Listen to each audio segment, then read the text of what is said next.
বিসমিল্লাহির রহমানির রহিম। হে সমস্ত জগতবাসী, আজ আমি শামীম আলী চিশতি আপনাদের সামনে যে আলোচনাটি নিয়ে হাজির হলাম, সেই আলোচনাটি হলো, দেখুন, যে আমাকে কোনো ভক্ত, কোনো আশেক বা প্রতিবেশী এরকম কেউ আমাকে জিজ্ঞাসা করলেন যে এই পৃথিবীতে চলাকালীন দেখি যে একটি মেয়ের অনেকগুলো বিবাহ হয় বা কারো বিবাহ বিচ্ছেদ হয়ে যায়, ডিভোর্স হয়ে যায়। শুধু একটি নয়, দুটি নয়, একটি মেয়ের অনেকগুলো বিবাহ হয়ে যায়। এরপর কোনো বিবাহতে একটু শান্তি হয়, আবার কোনোটাতে অশান্তি হয়, আবার ডিভোর্স হয়। এবারে আবার কোনো বিয়েতে একটু শান্তি হয়েছে, পরে আবার ডিভোর্স হয়ে যায়। তাহলে এর কারণ কি? একটা মানুষের বা একটা মেয়ে মানুষের এতগুলো বিবাহ কেন হয়?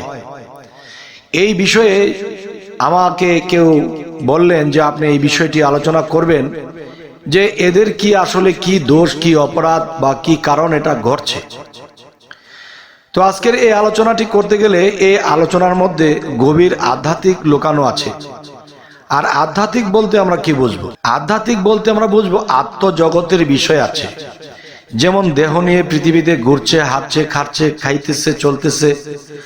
এর মধ্যে একটা বিষয় আছে মানুষের, এই দেহ নিয়ে চলতে গিয়ে লোভ, লালসা, খারাপ, ভালো, মন্দ সমস্ত কিছু নিয়ে কিন্তু একজন মানুষ দুনিয়াতে চলাফেরা করতেছে। তো আরেকটা বিষয় হলো যে অনেক মেয়েদের প্রথম বিয়ে টিকলো না, দ্বিতীয় বিয়ে টিকলো না, তৃতীয় বিয়ে টিকলো না, শেষে এমন সময় গিয়ে এমন জায়গায় টিকলো যে তখন কিন্তু তাকে মানুষে আর ভালো চোখে দেখে না। তো এটি কেন হয়? আমি এই কথাগুলো অবশ্যই ভাঙবো, যে আল্লাহ আমাকে যদি সহায় হন আমার উপর, তাহলে আমি সঠিক কিছু বলার চেষ্টা করব। এবং এই কথাগুলো হয়তো সকল স্তরের মানুষের নিতে পারবে না, তবে তারাই নেবে যারা পরকালকে বিশ্বাস করে। পরকাল বলতে কি? এই জন্মে আমি যা কিছু করব সেই জন্মে আমার বিচার হবে। এবার সেই জন্মে যদি আমি আবার খারাপ কিছু করি, পরের জন্মে আবার খারাপ কিছু হবে। আবার যদি এই জন্মে ভালো কিছু করি, তাহলে পরের জন্মে আবার ভালো কিছু পাবো। তাহলে এই জন্মে যদি আমি ভালো কিছু করি, তাহলে আসতেছে জন্মে যদি আমি আবার আসতে হয়, তাহলে কিন্তু আমি ভালো কিছুই পাবো, আর খারাপ করলে খারাপটাই পাবো। এখন আপনাদেরকে নিয়ে আমি যেখানে যাব সেটা হলো, দেখুন, যে কোনো একটি মানুষ যদি আমি অন্য শাস্ত্রে যাই, যেমন কোনো একটি মানুষ দেখা যায় সেই মানুষটি সাধু ধরনের মানুষ, পবিত্র মানুষ। সেই মানুষটি দেখতেছে একটি গরুর সাথে দেখা যায় একটা হলো ষাঁড় গরু, আরেকটা হলো গাভী গরু। একটি গাভীর পিছনে অনেকগুলো ষাঁড় দৌড়াইতেছে। তো এই দৃশ্য দেখে একটি মেয়ে হাসতেছে। দেখো, একটা গাভীর পিছনে কতগুলো ষাঁড় দৌড়াচ্ছে, আর সে হাসতেছে। কিন্তু ওই দিক দিয়ে কিন্তু গাভীটা অসহায়, তাকে রক্ষা করার কেউ নেই। তখন সেই গাভীটি তাকে কি করলো? অভিশাপ করলো, যে দেখো, তুমি আমার দুঃসময় তুমি হাসছো, যাও, তোমার মানব জন্মেই তোমার এমন কিছু ঘটবে, তোমার অনেকগুলো স্বামী হবে। তো এরকম হলে পৃথিবীতে কিন্তু একটি নিয়ম আছে যে একটি মেয়ের একটি স্বামী থাকবে, আর একটি স্বামী থাকাকালীন কিন্তু আরো একটি স্বামী থাকতে পারে না। যেমন একজন পুরুষ লোকের 3টা, 4টা, 5টা বউ হতে পারে, কিন্তু একটা স্ত্রীর কিন্তু একটা স্বামী থাকতে হয়। তো ওই হিসেব করতে গেলে একটা স্বামী থাকতে তো আরেকটা স্বামীর ঘর করা যায় না। তখন কি হয়? এখান থেকে ডিভোর্স হয়ে আরেকটি স্বামীর কাছে, এখান থেকে ডিভোর্স হয়ে আরেকটি স্বামীর কাছে, এই অদল বদল হয়। আর এটা কি? আল্লাহ কিন্তু কোরআনে বলেছে, ফাবি আলাই রাব্বিকুমা তুকাজ্জিবান, তোমরা তোমাদের কোন কোন কর্মফলকে অস্বীকার করো। তাহলে আল্লাহ যদি বলে থাকে তোমাদের কোন কোন কর্মফলকে অস্বীকার করো, তাহলে অস্বীকার করার তো কোনো রাস্তা নেই। তবে দেখা যায় সে যখন এরকম কিছু করেছিল, তখন গাভী তাকে অভিশাপ দিয়েছিল, ঠিক এই দুনিয়াতে এসে তার একের পর এক স্বামী পাল্টাতে হয়েছে, তা সেটাও কিন্তু তার কর্মফল অভিশপ্ত হয়েছে। যাক, এই হলো একটি শাস্ত্রয় বা অন্য ধর্মের শাস্ত্রয় থেকে আমি বলেছি। তো এবার আমি আসব সকল ধর্ম মিলিয়ে, আসলে এই কথাগুলো সকলকে দেয়া যাবে না গিলিয়ে, তবে অবশ্যই সেই ব্যক্তি গিলবে যার সেই জ্ঞান আছে, আত্মজগতের জন্ম জন্মান্তরের জ্ঞান যার আছে, সে কিন্তু একমাত্র এই কথাগুলো বিশ্বাস করবে এবং জ্ঞানে নেবে। এখন আমি যে কথাটি বলবো আপনাদেরকে, দেখেন যে দেখা যায় সে পৃথিবীতে বেঁচে ছিল, আবার এই জন্মে তার জন্ম হয়েছে, কিন্তু গেছে জন্মে সে কি করেছে, অন্যের ঘর, স্বামী স্ত্রীর সুখের ঘর, তাই কি করেছে, সে কুটনামি করেছে, সে একটা বাধা সৃষ্টি করেছে, তাদের মধ্যে ঝগড়ার সৃষ্টি করেছে, তাদের কি করেছে, যে ডিভোর্সটা একেবারে করিয়ে দিয়েছে। তো এখন দেখা যায় কি, একটি মেয়ে মানুষ হিংসা করে করে এরকম তার প্রতিবেশীর, তার গ্রামের অনেক মানুষের বা অনেক আত্মীয় স্বজনের সংসারের সুখ দেখে তার সহ্য হয়নি, তখন সে কি করেছে, সে অন্যের ঘর ভেঙে দিয়েছে, অন্যের স্বামী স্ত্রীকে বিচ্ছিত করে দিয়েছে, এবং বিচ্ছিত হওয়ার পরে সেই স্ত্রী আবার আরেক জায়গায় বিবাহ হয়েছে। তো এরকম করে অনেক ঘর সে নষ্ট করেছে। তো আল্লাহ কি বলেছে, তুমি যা করবে ঠিক তা পাবে, তুমি ঠিক যা করবে ঠিক তাই পাবে।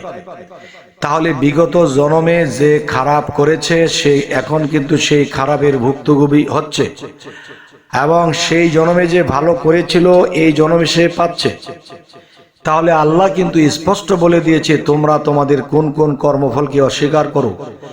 এখন আল্লাহকে যদি বলতে যায়, আল্লাহ আমি তো এই জন্ম নিয়েছি, এই জন্মে আমি তো কারো সংসার নষ্ট করিনি, তাহলে আমার সংসার কেন নষ্ট হলো?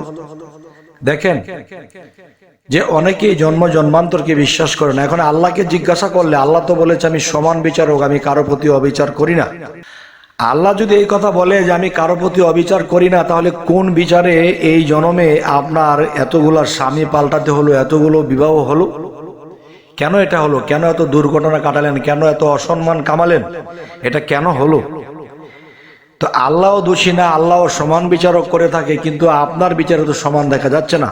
তখন আল্লাহ কি বলবে? তখনই আল্লাহ বলবে যে দেখো, ফাবি আলাই রব্বিকুম আতিকাজ্জিবান, তুমি তোমার পিছনের জন্মে যে কর্মকাণ্ড করেছিলে, অনেক ঘর নষ্ট করে দিয়েছো, অনেক সংসারকে নষ্ট করে দিয়েছো, এবং দেখা যায় অনেক মায়ের সন্তান মারা যায়, একের পর এক মারা যায়। দেখা যায় সেই সন্তান একের পর এক মারা যায়, কারণ কি?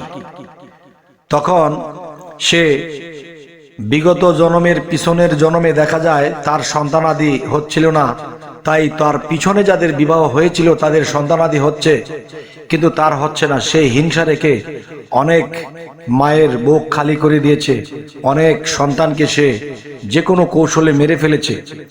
তখন আল্লাহ কি বলেছে? তুমি যা করবে ঠিক তা পাবে। এখন পিছনের জন্মে সে সন্তানদেরকে মেরেছিল, এখন এই জন্মে দেখে তার সন্তান টিকে না। তাহলে আল্লাহর কথা সেটাই যে ফাবি আলা রাব্বিকুম আতিকাজ্জিবান, তোমরা তোমাদের কোন কোন কর্মফলকে অস্বীকার করো। যখনই মানুষ কাঁদে আর বলে, আল্লাহ কি অপরাধ করেছি আমার সন্তান থাকে না, কি অপরাধ করেছি আমার স্বামী টিকে না, আমার একের পর এক বিবাহ হতে শুরু করেছে, আমি কি অপরাধ করেছি, তখনই কিন্তু আল্লাহ কোনো কথা কোরআনে বাকি রেখে নেই, সমস্ত কিছু কিন্তু আল্লাহ জানিয়েছে। তাই আমি বলবো, হে সমস্ত জগতবাসী, এই জন্মে যারা বেঁচে আছেন, আপনারা কেউ অন্যের সংসার নষ্ট করবেন না, অন্যের বাচ্চা নষ্ট করবেন না, অন্যের সম্পদ নষ্ট করবেন না। কারণ আপনি যদি এই জন্মে আপনি যদি ভালো একটা স্থানে জন্ম নিয়ে থাকেন, যদি অন্য কারো সম্পদ হচ্ছে এরকম দেখে যদি আপনি তার সম্পদকে নষ্ট করে দেন, তাহলে আসতেছে জন্মে যদি আপনার জন্ম হয়, তাহলে খুব ভালো একটি জায়গায় আপনার জন্ম হবে, কিন্তু সেই সম্পদ আপনার চোখের সামনে উধাও হয়ে যাবে। তখন কিন্তু আপনি কাঁদবেন কাঁদবেন, আফসোস করবেন, কারণ যার সম্পদ আপনি নষ্ট করে দিয়েছিলেন, তখন সেও কিন্তু ভাবছে, কাঁদছে, হায় হায় আমার তো সম্পদ নাই হয়ে গেল। কিন্তু আপনি সেই কাঁদা এই জন্মে কাঁদবেন যদি এরকম কিছু আপনি করে থাকেন। আল্লাহকে কিন্তু মানুষ না বুঝে একটা কথা বলে থাকে, আল্লাহ তুমি কষ্ট দিলে, আল্লাহ তুমি আমার এই সম্পদ নষ্ট করে দিলে, আমার স্বামী নষ্ট করে দিলে, আমার সন্তান নষ্ট করে দিলে। আল্লাহ কোনো কিছুই নষ্ট করে না, কিন্তু আপনি যা করেছিলেন আপনি এই জন্মে তা পাচ্ছেন। আর এটি আল্লাহ স্পষ্ট কোরআনে বলেছে, তুমি যা করবে ঠিক তাই পাবে। তবে হে সমস্ত জগতবাসী, আজকে আমার এই কথাগুলো যদি কেউ শুনে বুঝতে পারেন, তাহলে দেখা যায় এই পৃথিবীতে কেউ হিংসা নিন্দা করে কারো স্বামী স্ত্রীর ঘর নষ্ট করবেন না, সন্তান নষ্ট করবেন না, কারো সম্পদ নষ্ট করবেন না। যখন আল্লাহ যা মিলাই তাই চলবেন, তাই খাবেন, তাহলে কিন্তু আপনি পরের জন্মে কি ভালো কিছুই পাবেন। এই যে মানুষ একটা কথা বলে, হাসরের দিন আল্লাহ একদিন জাগাবে। তা হাসরের দিন জাগাবে তার মানে আবার আপনার জন্ম হবে। সেখানে একটি জিনিস দেখেন, হাসরের মাঠ অর্থ মরুভূমির মাঠ। এই পৃথিবীতে যে আমরা জন্ম নিয়েছি, এখানে 2000 বছর আগে দেখা যায় বালুচর আর বালুচর ছিল, এখানে হাসরের মাঠ আর মাঠ ছিল, কিন্তু মানুষ তেমন ছিল না। এই অল্প কিছু মানুষ আস্তে আস্তে বংশ বিস্তার করতে করতে এখন বাড়িঘর হয়ে গেছে। এখন আমরা সেটাকে হাসরের মাঠ বলি না, বালুচর বলি না। এখানকার সমাজের সৃষ্টি হয়েছে, গ্রামের সৃষ্টি হয়েছে, শহরের সৃষ্টি হয়েছে, এখন এটাকে হাসরের মাঠ বলি না। মূলত আমরা এই হাসরের মাঠে এসেছি, হাসরের মাঠে আবার যাব, আবার আসছি, আবার থাকতেছি, কিন্তু আবার বলছি যে আমরা একদিন হাসরে উঠবো। আল্লাহ একদিন হাসরে জাগাবে, জীবিত করবে, আবার আল্লাহ আমাদেরকে বিচার করবে। তবে জ্ঞানী লোকের এই কথাটি সহজে নেবে, আর অজ্ঞানের ধাক্কা তারা বুঝতে পারে, না বুঝতেও পারে। এবং দেখা যায় কেউ ধাক্কা খেয়েও মক্কা চেনে, আবার কেউ ধাক্কা না খেয়ে সে জ্ঞানের জোরে বুঝে নিতে পারে। তাই বলবো, হে সমস্ত জগতবাসী, আমরা সকলেই সতর্ক হই যেন আমাদের কর্মকাণ্ড লোভ লালসার কারণে খারাপ না হয়ে যায়। তাহলে সেই ভুক্তভোগী কিন্তু আপনার আমার করতে হবে। তাই আজকের এই আলোচনাটি আপনারা কি বুঝলেন, কতটুকু বিশ্বাসে নিলেন, এবং যদি কারো ভালো লাগে, জানতে ইচ্ছা করে, অবশ্যই কমেন্ট করবেন। সামনে কি ধরনের আলোচনা চাইছেন তাও জানাবেন। আমাদের চ্যানেলটিকে সাবস্ক্রাইব করে রাখবেন। সকলেই ভালো থাকবেন। আল্লাহ হাফিজ।